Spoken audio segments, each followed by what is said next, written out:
तो उनका कोई ध्यान नहीं रखते। हम अपने में पैसा कमाने में, अपनी क्लब पार्टी में, किट्टी पार्टी में हम मस्त रहते हैं। बच्चों को आवारा छोड़ देते हैं, चाहे जहां जाए, कोई ध्यान नहीं देते। और वही बच्चे जब बड़े हो जाते हैं और जब वो कष्ट देने लगते हैं, उनकी सारी बातें जब घर में पता लगती है, तब जो है वो चेतते हैं कि मैं इसको सुधार दूं। तब बहुत देर हो गई, चिड़िया चुके खेत, तो पछताने क्या होता है। तो फिर आपको पछताना ही पड़ेगा, आपको उसका कर नहीं पाओगे। इसलिए माँ बाप को अपनी, जब तक बच्चे छोटे हैं, कब तक, जब तक टीन, बच्चे की उम्र में जब तक टीन आता है, तब तक बच्चों पर बहुत ध्यान देना चाहिए। कैसे? ये टीन कब से आता है? 13 साल से। 13, 14, 15, 16, 17, 18, 19, 19 साल तक ये टीन आता है। और ये 19 साल तक बच्चे, 13 साल से लेकर 19 साल के बीच में बच्चे बहुत तेजी से बिगड़ते हैं। तो 13 साल से 19 साल के बीच जो है वो बड़ी डेंजरस लाइफ रहती है। उस समय अगर माँ बाप ने बच्चों पर ध्यान दे दिया, तो वही बच्चे बहुत काबिल हो जाते हैं, बहुत होनहार हो जाते हैं। उनको आप जिस क्षेत्र में लगा दो, उस क्षेत्र में वो बहुत तेजी से बढ़ते हैं। बस उनको, आपको उनको जो है क्या है, उनको आप ऐसा एक इंथाजम भर दो कि वो अपने लक्ष्य को प्राप्त करने में लग जाए। उस समय एनर्जी बहुत होती है, ताकत बहुत होती है, वो जिस कार्य को करना चाहे कर सकते हैं। बच्चों के जीवन बनाना और बिगाड़ना जो है, यही 13 से 19 साल बीच में होता है। और जिन्होंने अपने बच्चों पर ध्यान दे दिया, तो उनके बच्चे बड़े लायक निकल जाते हैं। और जिन्होंने ध्यान नहीं दिया, उनके बच्चे नालायक निकलते हैं, आवारा निकल जाते हैं, और उसके बाद में उनको बहुत पछताना पड़ता है। और आप, ज्ञान में आने का मतलब ही नहीं है कि आप अपने बच्चों को देखना छोड़ दो। आप कितना भी ज्ञान ध्यान ले लो, लेकिन बच्चे आपके आवारा हो जाएंगे तो आपका मन ज्ञान में भी नहीं लगेगा। इसीलिए गुरु जी क्या बोलते हैं, सबसे पहले अपने जो है घर की लाइट बनो। आप घर की लाइट बने, घर के जितने सदस्य हैं उनको आपने अच्छे से उनको गाइड किया। घर की लाइट हम बन नहीं रहे और हम पूरे जहां की लाइट बन रहे हैं, ऐसा नहीं, गलत है। ये प्रोसेस गलत है। पहले घर की लाइट बनो, फिर मोहल्ले की लाइट बनो, फिर अपने शहर की लाइट बनो, फिर प्रांत की बनो, और फिर देश की बनो, और फिर पूरे विश्व की बनो। ये है फार्मूला। इसके लिए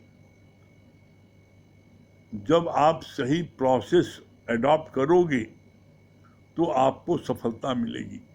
और आपने सही प्रोसेस अडॉप्ट नहीं किया, तो फिर आपको सफलता नहीं मिल सकती है। इसलिए कहते हैं, समझ समझ पग धरिए। ज्ञान का मतलब है ऑलराउंडर होना। ज्ञान का मतलब ही नहीं कि अकेले जो है आप ज्ञान ध्यान में खूब आगे बढ़ गए और जो आप पे कर्म प्राणी आपने उनको छोड़ दिया। तो गुरु के वचनों को हम जब मानते हैं, तो गुरु ने क्या बोला, तब हमारा ये लोग और वो लोग दोनों सुधर जाता है। और जब हम अपनी बुद्धि से चलते हैं, तो हमारा ये लोग भी खराब हो जाता है और फिर वो लोग भी खराब हो जाता है। जब आपका यही लोग खराब हो गए, तो वो लोग कहाँ अच्छा होगा। तो पहले इस लोग को अच्छा करो। आज आप देखो, आज आपसे सब लोग प्रसन्न हैं। आज आपके मन में किसी प्रकार की कोई मन में गिल्टी तो नहीं है, कोई मन में गिला शिकवा तो नहीं है किसी से। अगर गिला शिकवा आपके मन में है, तो आप आज भी मुक्त नहीं हैं। मुक्ति के लिए क्या बोला है? मुक्ति की पहचान क्या है? बोला सर्व दुखों की निवृत्ति और परम आनंद की प्राप्ति। सर्व दुखों की निवृत्ति क्या है? अरे भाई, जगत में आप रहोगे तो आपको दुख सुख लाभ हानि जीवन मरण सब मिलेगा, लेकिन सर्व दुखों की निवृत्ति, सारे दुख किसको लगते हैं? दुख लगते हैं जो अपनी देह में रहता है और जगत को सत्य मानता है। जब जगत मिथ्या है तो मिथ्या चीज को हम सत्य जानेंगे और उसको हम चखने की लेने की कोशिश करेंगे। कितना अच्छा गुरु ने इसका उदाहरण बोला। कहा जैसे आप अपने मित्र के यहाँ खाने के लिए गए हो और डाइनिंग टेबल पर आप देखते हो कि बहुत अच्छा सेव रखा है और आप खाने के बाद में उसको खाने के लिए आगे हाथ बढ़ाते हो। आपका मित्र जो बगल में बैठा है वो आपको धीरे से रोकता है और कहता है ये मट्टी का सेव है। तो क्या अब आप उसको हाथ उसमें लगाओगे खाने के लिए? जब तक आप उसको सचमुच का सेव जान रहे थे तो उसके लिए आप हाथ लपका रहे थे खाने के लिए, लेकिन जब आपने ये देख लिया ये मट्टी के सेव है, अब हाथ लगाओगे? बस सेम चीज यहाँ पर है। जब तक आप अपनी आत्मा में नहीं जगोगे तो हर एक के आपको गुण और दोष दिखेंगे, जगत की सब चीज आपको दिखेगी। और जब आप अपनी आत्मा में जागृत हो जाओगे, मैं कौन हूं इस बात को आप जान जाओगे, तो फिर आपको दुनिया का कोई भी वस्तु, कोई विषय, कोई पदार्थ, भौतिक जगत की कोई चीज आपको प्रभावित नहीं कर सकती। हमको प्रभावित तभी करती है जब हम जगत को सत्य मानते हैं। और जबकि गुरु ने क्या बोला? ब्रह्म सत्य जगत मिथ्या। जब जगत मिथ्या है, हम जान गए गुरु के ज्ञान से, तो अब हम क्या उसमें अटकेंगे, फंसेंगे? तो इसलिए गुरु की बात को मान करके आप चलोगे तो आपके अंदर में आनंद की प्राप्त होगी। और गुरु की बात को नहीं मानोगे तो आपके अंदर में कभी भी आनंद नहीं आ सकता। कितनी मजे की बात बोली गुरु जी ने। लोग चढ़ाने के लिए क्या कहते हैं, इतने साल से सत्संग जा रहे हो, जब कोई फायदा नहीं जाए तो फायदा क्या, मत जाओ। तो आप उनकी बात को मान करके बैठ भी जाते हो। तो गुरुजी ने बोला उन लोगों के लिए जो बैठ जाती हैं, तुम बैठ गए और नहीं जा रहे हो सत्संग में, तो क्या अब तुम्हारी उन्नत होगी? अरे अभी तो आप थोड़ी देर के लिए विक्षिप्तता में आते हो, सत्संग जाना बंद कर दोगे तो फिर आप कई कई दिन, महीनों आप विक्षिप्तता में रहोगे। सत्संग न जाए इससे आपको कोई लाभ नहीं होगा सिवाय नुकसान के। और सत्संग आप जाते रहोगे तो आपके अंदर का क्रोध, आपके अंदर के विषय विकार, आपके अंदर का राग द्वेष, वो धीरे धीरे कम होने लगेगा और एक दिन ऐसा आएगा कि वो टोटल समाप्त हो जाएगा। इसलिए गुरु जी क्या बोलते हैं, कुछ हो जाए करोड़ों काम छोड़ करके पहले सत्संग लो, उसके बाद कोई दूसरा काम। और जिन लोगों ने गुरु की बात को माना है और सत्संग लिया है, आज वो लोग जो है कितने मस्त हैं। लॉकडाउन पीरियड में लोगों को डिप्रेशन हो गया, लोग कितने बेचैन हैं, दिन भर घर में पड़े पड़े वो सोचते हम जंगल में बंद हैं। लेकिन जितने लोग गुरु के प्यारे हैं, जो रोज सत्संग ले रहे हैं, उनके पास में समय नहीं बच रहा है कि हम कि क्या कुछ दूसरी चीज सोचें। क्यों? क्योंकि दिन भर गुरु के प्यारे सत्संग में लगे हैं, सत्संग हो रहा है, दिन भर सत्संग हो रहा है। तो ऐसे में सत्संग से आप जुड़े रहोगे तो हरे भरे रहोगे। जैसे दांत जुड़ा रहता है तो अच्छा लगता है, बाल जुड़ा रहता है तो अच्छा लगता है, पेड़ जब तक धरती से अटैच रहता है तो हरा भरा रहता है, और जिस दिन छोड़ देता है जड़, उस दिन क्या है वो सूख जाता है। तो इसी तरह सत्संग अगर आप लेते रहोगे तो आप भी हमेशा हरे भरे रहोगे। ठीक है, चलिए ब्रेक के बाद फिर मिलते हैं।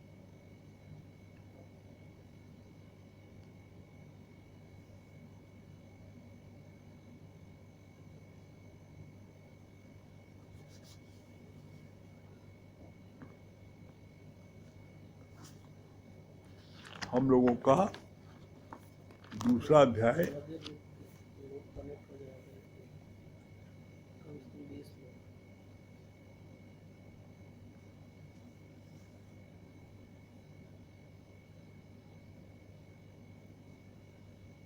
तो बात ही करने की।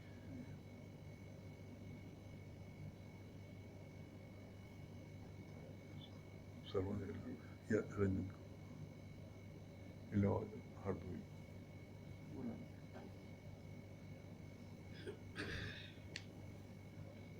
हरदोई लगा दो। ये रंजन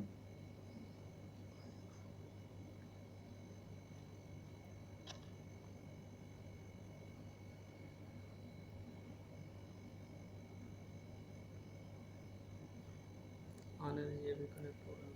चलो छोड़ो। चलिए, हम लोगों का गीता का दूसरा अध्याय शुरू हो गया है, और कल हम लोग पढ़ रहे थे विवेकानंद इस ज्ञान में आगे बढ़े तो उनकी बहन ने आत्महत्या कर लिया।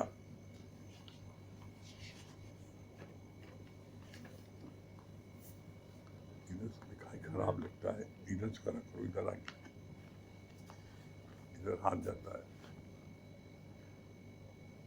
विवेकानंद की बहन ने आत्महत्या कर ली तो भी उनके ऊपर दोष नहीं आया।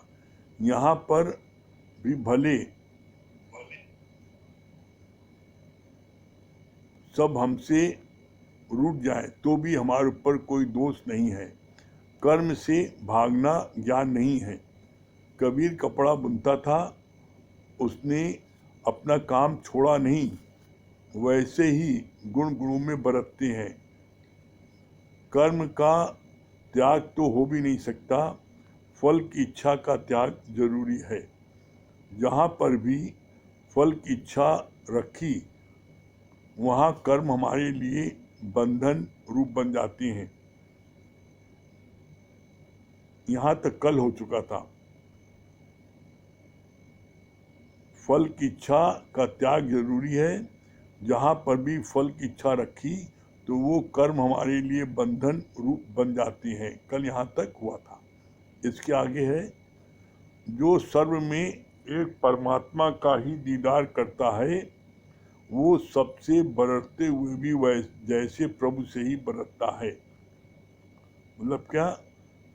जो सर्व में परमात्मा का दीदार करता है तो उसकी समदृष्टि रहती है, समभाव रहता है। वो उसका न कोई खास है और न कोई ना खास है। तो सब में भगवान की दृष्टि रखने वाला समदृष्टि रखता है, समभाव रखता है। तो ऐसे में आप देखो, आप भगवान की दृष्टि रखते हो, चेक करो। फिर बोला सम सम आत्मा जग, मतलब क्या हुआ? जो आत्मा में जग जाता है वो सबसे समान रूप से जो है सबको देखता है, सबको समदृष्टि से देखता है।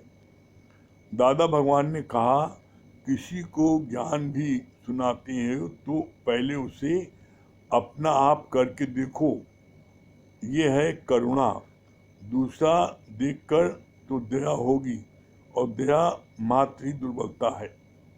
आप किसी ऊपर दया करोगे तो ये अवगुण है, और करुणा करोगे ये गुण है। दया हम किस पर करते हैं? जब हम दूसरा देखते हैं। और दादा भगवान ने क्या कहा? अदर इज हेल, दूसरा देखना ही नर्क है। तो जब हम दूसरा देखते हैं और दूसरा देख के दया करते हैं, बड़ी गरीब है, बड़ा बेचारा है, तो जब हम दया करते हैं तो ये जो है हम क्या है, हम उसके साथ में जास्ती कर रहे हैं, अच्छा नहीं कर रहे हैं। करुणा मीन्स क्या होता है, जब हम जो अपना आप देखते हैं, अपना आप देख करके ज्ञान सुनाते हैं, तो वो ज्ञान उसको लगता है। और जब आप किसी पराय करके ज्ञान सुनाओगे तो उसको ज्ञान नहीं लगेगा। इसलिए देखो, जब आप किसी को, दादा बाबा ने कहा, जब आप किसी को ज्ञान भी सुनाते हो तो पहले उसे अपना आप करके देखो, यह है करुणा। और अपना आप करके देखोगे तो आपको कभी भी अहंकार नहीं आएगा ज्ञान देने का। और आपने अगर दया की और आपने सोचा मैं ज्ञान देने वाला हूँ, तो आपके अंदर में अहंकार निश्चित आ जाएगा। फिर आगे बोला, ज्ञानी जीते जी सबसे अलविदा लेकर बैठता है, हर समय वो निष्काम के लिए फ्री है। अज्ञानी जगत में फंस कर बैठता है। मतलब क्या, वो सारांश क्या है? ज्ञानी जीते जी सबसे अलविदा लेकर बैठता है, हर समय वो निष्काम के लिए फ्री है। अज्ञानी जगत में फंसकर बैठा है। कैसे? ज्ञानी भी जो है अपने सब कार्य करता है। जैसे एज एग्जाम्पल, ज्ञानी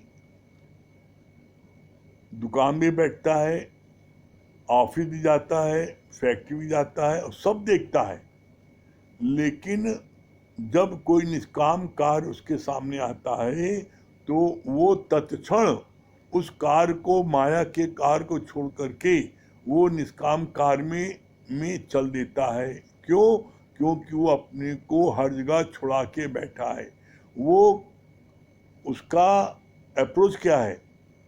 जब तक हम फ्री हैं, गुरु का कार्य मेरे सामने नहीं है, हम अपनी सेवा तुमको दे सकते हैं।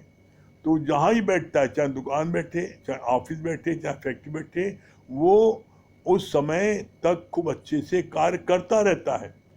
लेकिन जैसे ही कोई निष्काम कार्य सामने आता है तो वो वहाँ से तुरंत उठ करके निष्काम कार्य में चला जाता है। क्यों? क्योंकि वो फंसा नहीं है, वो वहाँ पर एक्स्ट्रा हैंडल है, और एक्स्ट्रा हैंडल है, एक्स्ट्रा कार्य कर रहा है। और जब कोई वो अकेला बैठा रहेगा, और अज्ञानी क्या होता है, अभी दुकान खुली है, हम नहीं जा सकते, संडे के दिन जाएंगे, 2 दिन छुट्टी होगी, है।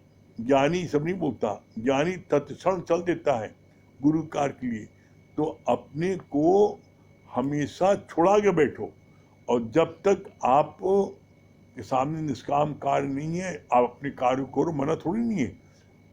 ज्ञानी ऐसा नहीं है कि आवारा घूमता रहे फालतू में। अरे भाई, सत्संग जो है सुबह शाम का है, सत्संग सुबह रात का है। दिन भर आप क्या करोगे? दिन भर आप फालतू में इधर से उधर घूमोगे तो उससे आपकी एनर्जी वेस्ट होगी ना। आप अपने काम धंधा करो, किसी से भीख नहीं मांगो, ज्ञान को बेचो नहीं। जो आपके कर्म प्राणी, उनको आप अच्छे से मदद करो, उनकी सहायता करो। हाँ, जब गुरु का कोई कार्य सामने आए, उस कार्य में आप चल दो, मना कहाँ है। लेकिन आप फालतू इधर से घूमते रहो, वो उचित नहीं है। तो ज्ञान को सही ढंग से लोगे तो आप ऑलराउंडर बनोगे, और ज्ञान को गलत ढंग से लोगे तो आप जो है फिर ऑलराउंडर नहीं बन पाओगे, और आपके सामने परेशानी आएगी। फिर आगे बोला, फंस के मुंह के जाल में, भूला तू अपना करार है। क्या बोला? फंस के मुंह के जाल में, भूला तू अपना करार है। क्या? गर्व में किया था वादा प्रभु, तुझको न भूलूंगा कभी, पर फंस के मुंह के जाल में, भूला तू अपना करार है। गर्व में क्या वादा किया था? जब गर्व में उल्टे लटके थे तो क्या वादा किया था?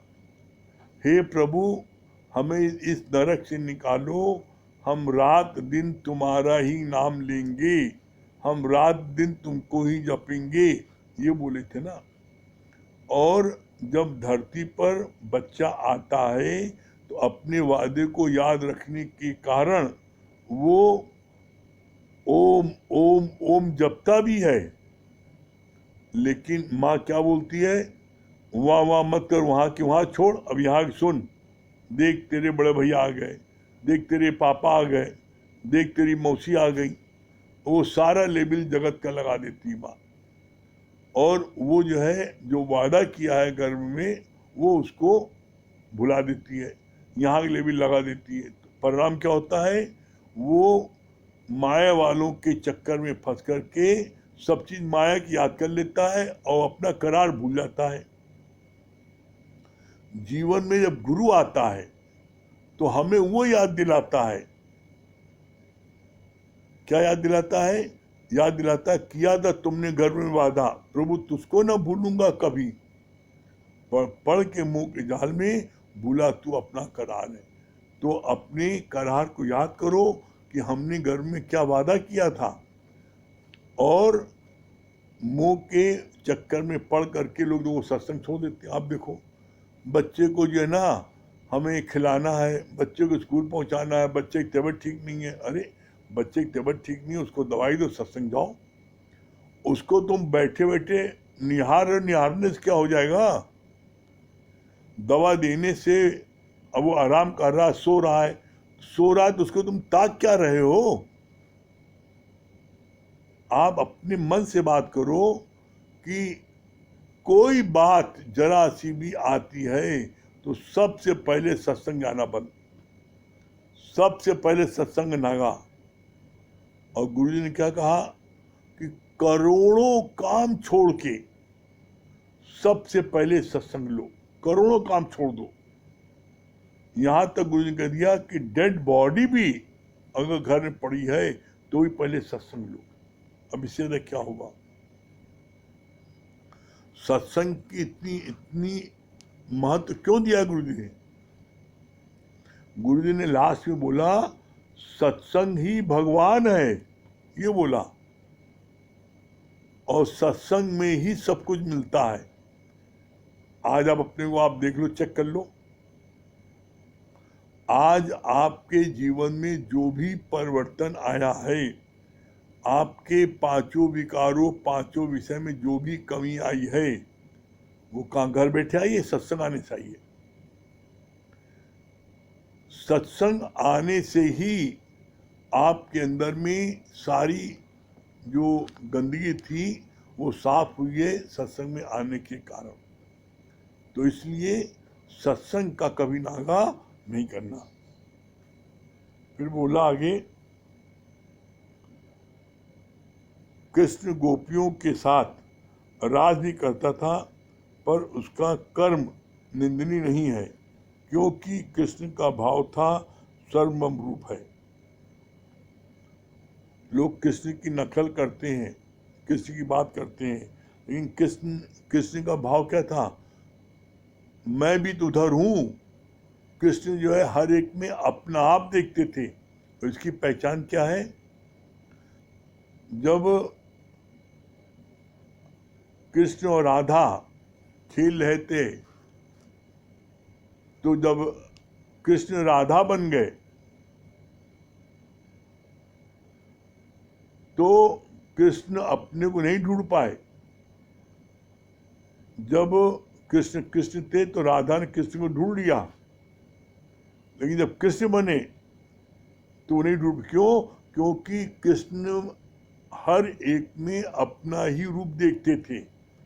तो इसलिए कृष्ण का जो है भाव गलत नहीं था।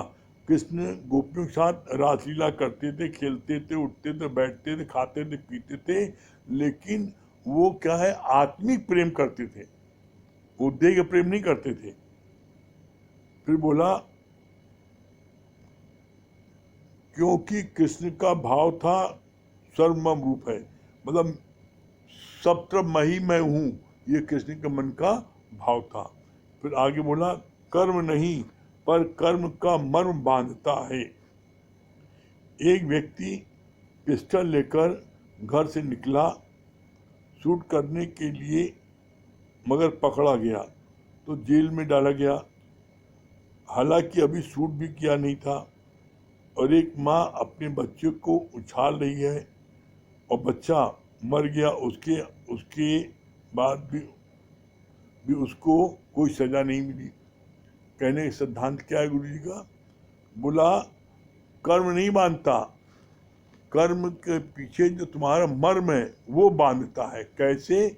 इसका बड़ा अच्छा प्रमाण दिया कि एक व्यक्ति पिस्टल लेकर के घर से किसी को मारने के लिए निकला, और मुखबिर ने इन्फॉर्म किया पुलिस को कि ये व्यक्ति मारने के लिए निकला है, तो पुलिस ने उसको रास्ते में ही पकड़ लिया और उसको जेल में डाला। उसको सजा हुई। क्यों? क्योंकि ये घर से मारने के उद्देश्य से निकला। मारा भी नहीं उसने, उसको कोई खरोच भी नहीं लगी, लेकिन तब भी उसको सजा हो गई। क्यों? क्योंकि वो मारने के उद्देश्य से निकला था, उसका अंदर में छुपा लक्ष्य था। और एक माँ है, अपने बच्चे को बारजे में खिला रही है, उछाल रही है, नीचे गिर गया, बच्चा मर गया। उसके बाद भी माँ को कोई सजा नहीं है। क्यों? क्योंकि माँ का इंटेंशन बच्चों को मारने का नहीं है, बच्चों को वो खिला रही है, और खिलाते खिलाते बच्चा गिर गया, मर भी गया। तब भी उसको उसका इंटेंशन, जो तुम्हारा इंटेंशन क्या है, मर्म क्या है, मर्म बांधता है, कर्म नहीं बांधता। फिर आगे बोला,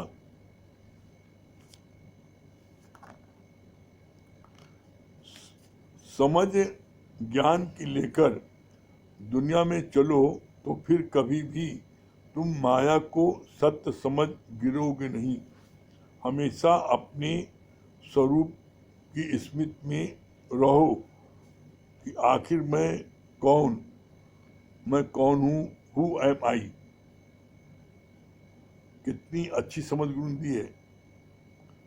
समझ ज्ञान की लेकर दुनिया में चलो तो फिर कभी भी तुम माया को सत्य समझ गिरोगे नहीं। हमेशा अपने स्वरूप की स्मृति में रहो कि आखिर मैं हूँ कौन, हु एम आई।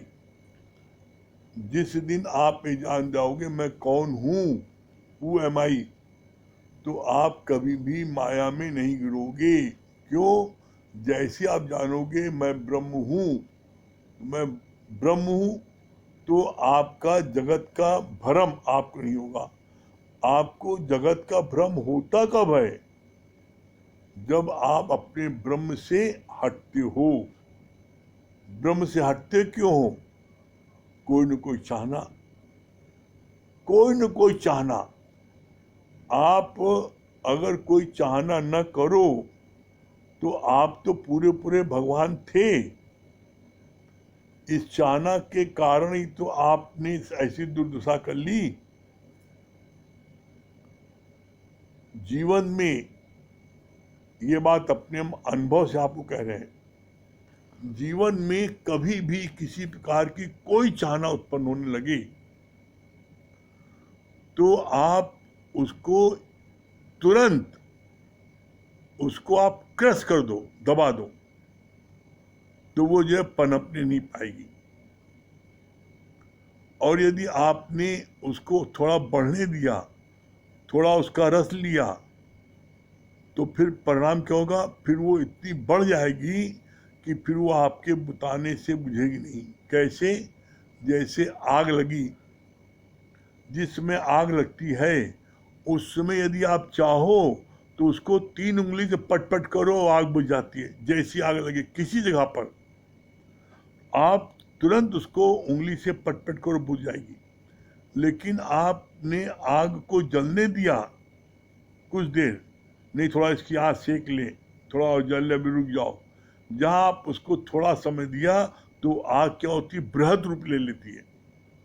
जो बृहद रूप ले लेती है तो फिर उसके लिए जो है आपकी 2-4 उंगली से नहीं बुझेगी, 10-5 फायर ब्रिगेड बुलाना पड़ता तब वो बुझती है।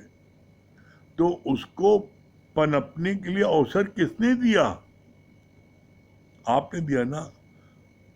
तत्क्षण उसको दबा दो, बुझा दो, तो कोई आग नहीं। आप अपने अंदर की वासना को, अंदर की इच्छा को पनपने देते हो, उसको हवा देते हो। जैसे ही किसी प्रकार की कोई चाहना आए, अपने मन से बात करो, तुम कौन हो, हु एम आई, मैं ब्रह्म हूं। तो क्या ब्रह्म को चाहना होती है? चाहना होती है जीव को, ब्रह्म को नहीं होती है। और जब आप जीव बनते हो तो आपके अंदर में चाहना उत्पन्न हो जाती है। तो इसलिए गुरु जी ने क्या बोला, मैं ब्रह्म हूं, मैं ब्रह्म हूं, ये सबसे बड़ा जाप है, और मैं जीव जीव सबसे बड़ा पाप है। आप करके देखो, आप ऐसा अपने मन में ठानो कि मैं वो ब्रह्म हूं, तो फिर आपके अंदर में जो भी जितनी भी जो खुराफात अंदर आती है, वो शेर की गर्जना सुन करके सारी बकरी अपने आप भाग जाती हैं। उसी तरीके से ओम शिवोम की गर्जना करने पर सारे विकार खुद ब खुद भाग जाते हैं। आप करो, गुरु के वचन ऐसे प्यारे हैं कि आप करो, अब आपको आनंद न मिले ये बात असंभव है। निश्चित आपको आनंद की प्राप्त होगी। करके देख लो, वो आनंद न मिले तब कहना, ठीक है? विभोर कपूर। हाँ, हरदोई से विभोर कपूर भैया क्या बोल रहे हैं? हर हरदोई से विभोर कपूर, रंजना। हाँ रंजना जी, आपकी आवाज नहीं। हाँ, आप क्या बता रही, क्या सुना? हाँ आवाज आ रही है, क्या सुना, क्या बता रही? अच्छा लग रहा है? अच्छा लग रहा है? मन में शांति मिल रही है? वेरी गुड, बहुत बढ़िया। मोनिका चौरसिया। हाँ मोनिका चौरसिया जी, अच्छा लग रहा है ना रोज? हाँ रोज सुनते रहिए, बस सुनते रहिए रोज। हाँ, और कहाँ है सब लोग? और बहू रानी कहाँ है? सबको बैठाए करो, सब लोग हैं।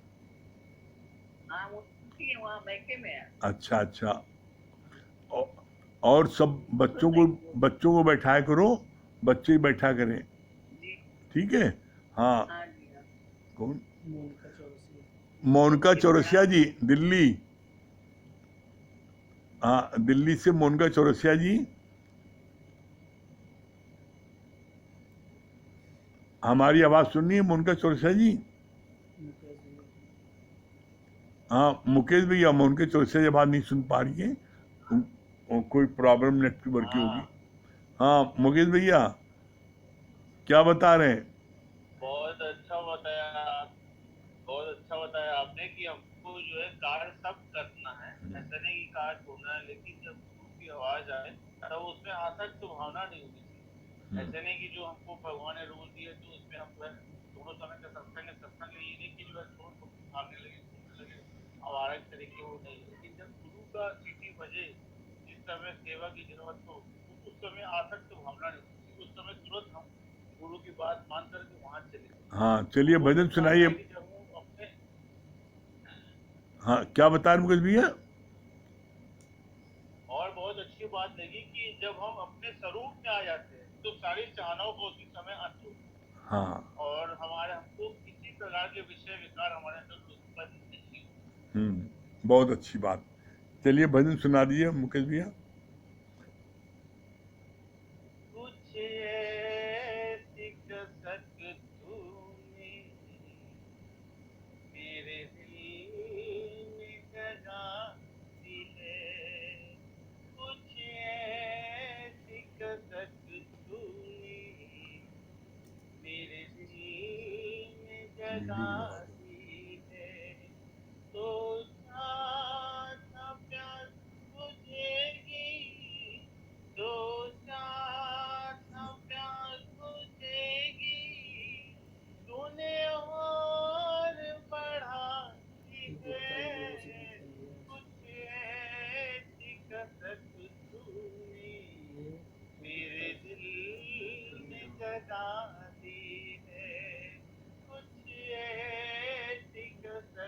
सच बात है। तूने कि मेरे दिल में जगा दी है। सतगुरु को अच्छा वो है मोहब्बत चाचा जी, है, हाँ, लेकिन ये वहाँ गाजियाबाद से। है।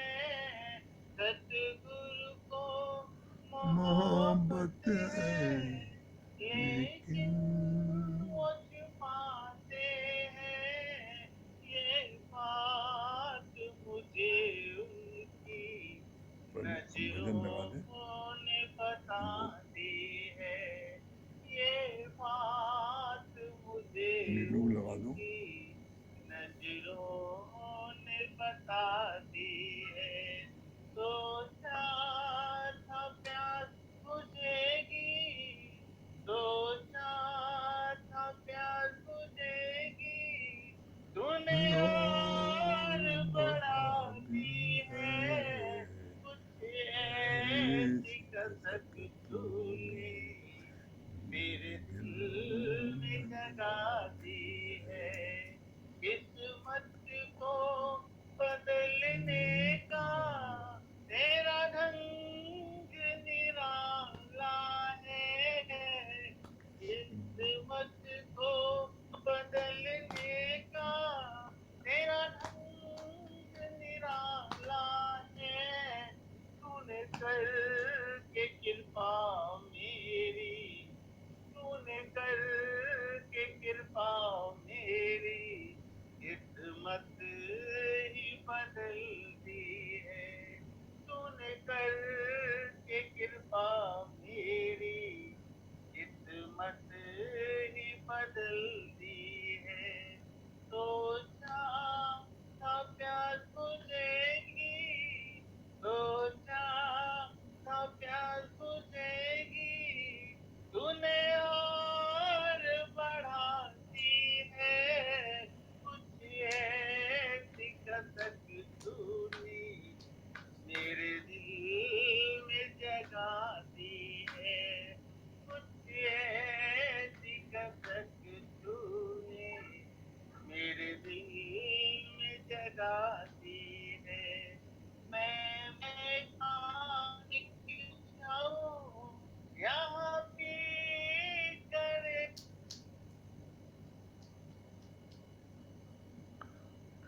आपकी आवाज नहीं आ रही मुकेश जी।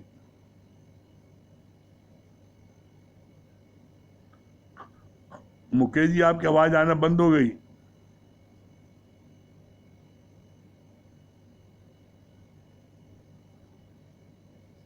नीलू लगा दो। हाँ नीलू जी। हरिओम गुरुजी। हाँ हरिओम नीलू जी, हरिओम। हरिओम गुरुजी। हाँ क्या बता रही हैं? जी गुरुजी, जी गुरुजी बहुत अच्छा लगता है सच में। एक एक वाणी, एक एक वचन गुरुजी आपके इतने अच्छे और इतने अनमोल होते हैं। और जैसे पहले आपने बताया कि सच में मन है ही क्या, मन है हमारे ख्यालों का पुंज। कहीं ना कहीं जब गुरु के संपर्क में रहते हैं तो ऑटोमेटिक ये सतोगुणी हो जाता है, और जब माया वालों के संग में रहते हैं तो ऑटोमेटिक तमोगुणी हो जाता है। तो मतलब संगत का असर बहुत बड़ा है। और सबसे बड़ी चीज जब गुरु का संग हो तो हमें तो कुछ करना ही नहीं पड़ता, और हम अपने जीवन में अनुभव करते हैं, महसूस करते हैं सच में कुछ करना नहीं पड़ रहा है। अंदर से इतनी खालीपन और इतनी भरपूरता है कि किसी लगता है कि आपने क्या खजाना कर दिया है। अंदर से हर समय खुनकी रहती है। चलिए। और बहुत अच्छा लगा कि ज्ञानी जो है किसी चीज में अटकता नहीं है, और जहाँ निष्काम कार्य की बात आती है तो वहाँ तत्क्षण तुरंत निकल पड़ता है। ये भी बहुत अच्छा लगा गुरुजी। चलिए बहुत अनमोल वचन है चलिए आपके। चलिए भजन सुना दीजिए। जी गुरुजी। प्रभु को नहीं देखा हमने कभी, प्रभु को नहीं देखा हमने कभी, परिश्र की जरूरत क्या होगी, प्रभु को नहीं देखा हमने कभी, परिश्र की जरूरत क्या होगी।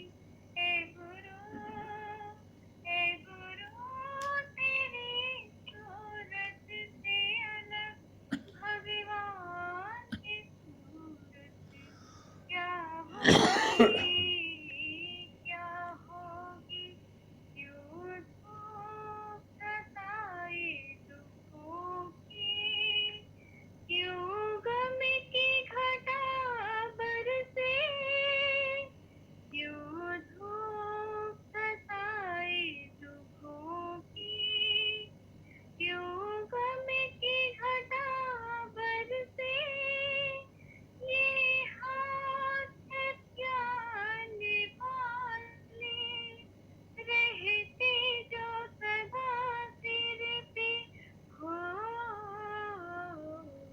तू है तो अंधेरे पथ पे हमें सूरज की जरूरत क्या होगी, तू है तो अंधेरे।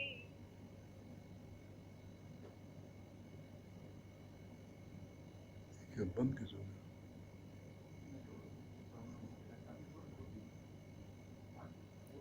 बोलिए सॉन्ग ले रही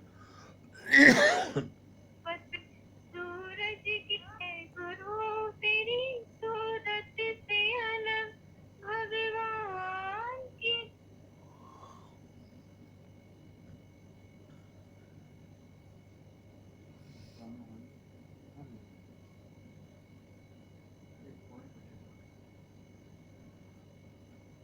सूरत क्या हो इंसान तो क्या देवता भी, कदमों में झुके तेरे हैं, इंसान तो क्या देवता भी, कदमों में झुके तेरे हैं, स्वर्ग इसी दुनिया में कदमों के तले तेरे हो, हर कोई लुटाए तुझ पे जीवन, हर कोई लुटाए तुझ पे जीवन, ऐसी कोई मूरत क्या होगी, है गुरु, है गुरु, तेरी सूरत से अलग भगवान की सूरत क्या होगी, क्या होगी, प्रभु को नहीं देखा हमने कभी, पर इसकी जरूरत क्या होगी, हे गुरु, हे गुरु, तेरी सूरत से अलग भगवान की सूरत क्या होगी, क्या होगी, कहते हैं तेरी शान में तो कोई ऊंचा बोल नहीं, कहते हैं तेरी शान में तो कोई ऊंचा बोल नहीं, भगवान के पास भी आके तेरे प्यार का मोल नहीं, हो हम तो यही जाने तुझसे बड़ी, हम तो यही जाने तुझसे बड़ी, संसार की दौलत क्या होगी, हे गुरु, हे गुरु, तेरी सूरत से अलग भगवान की सूरत क्या होगी, क्या होगी, प्रभु को नहीं देखा हमने कभी, पर इसकी जरूरत क्या होगी, हे गुरु, हे गुरु, तेरी सूरत से अलग भगवान की सूरत क्या होगी, क्या होगी। बहुत सुंदर। कौन सा हम्म? हाँ गुप्ता जी, सेवाधारी गुप्ता जी, गुप्ता जी हमारी आवाज सुन रहे हैं?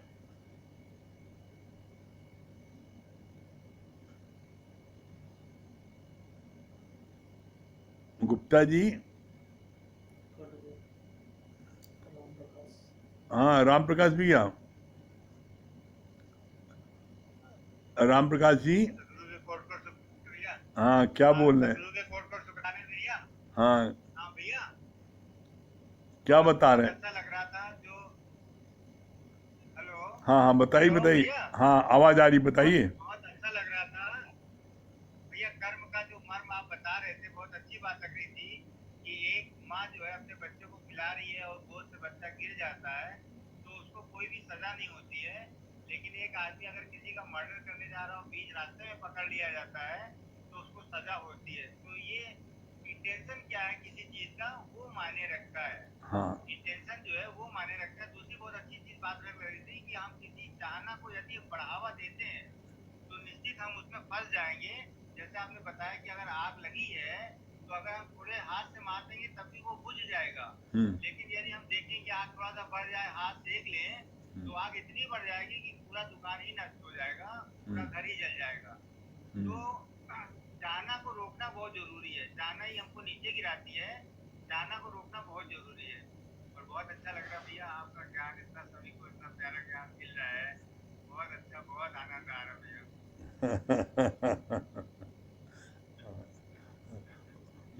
और शिवम भैया कहाँ है? शिवम भैया है ही नहीं? यही है। हाँ हाँ शिवम भैया, हाँ वेरी गुड। शिवम भैया क्या बोल रहे हैं? ये बात अंकल आपने बहुत अच्छी बताई कि जैसे ही कोई मन में चाहना है तो हम उसको दबा देना चाहिए, पढ़ने नहीं देना चाहिए। नहीं तो फिर बाद में चाहना भी बढ़ जाती है कि आदमी। ये हाँ बहुत अच्छा लगा कि हम ब्रह्म है, लेकिन एक चाहना आ जाती है तो हम ब्रह्म से नीचे होते हैं। और बिट्टो रानी कहाँ है? बिट्टो रानी सुनती रहती हैं? आवाज नहीं बस जरा गई नीचे, अच्छा, और मम्मी? आज गई है थोड़ा। मम्मी है अच्छा वहाँ जो सुनती रहती हैं, चलो कोई बात नहीं, ठीक है। हैं? हाँ केसर, हाँ आ गई आ गई। हाँ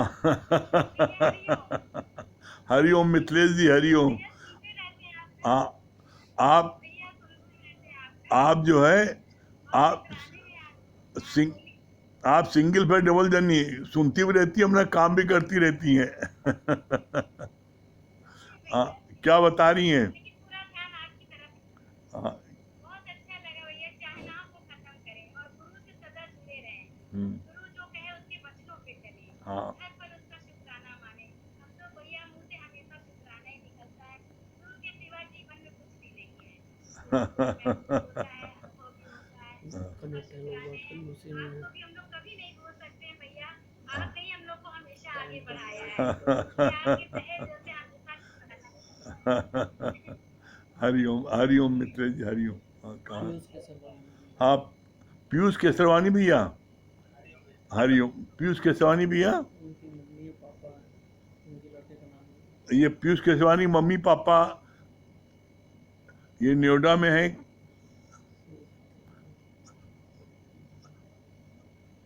ये पीयूष केसरवानी के मम्मी पापा, हाँ चाचा जी, हाँ चाचा जी हरिओम। हाँ चाचा जी क्या बता रहे हैं? Hariom, very good. कहा आजकल आप नोएडा में कहाँ पर हैं? नोएडा में? अच्छा चलिए। हैं कहाँ है? फरीदाबाद में? अच्छा क्या सुना, अच्छा लग रहा है? हैं खूब अच्छा लगा चाचा जी, ठीक है, बहुत बढ़िया, वेरी गुड। हाँ आपसे आपसे बातचीत करने का कई दिन से मन हो रहा था। आप क्या बता रही हैं?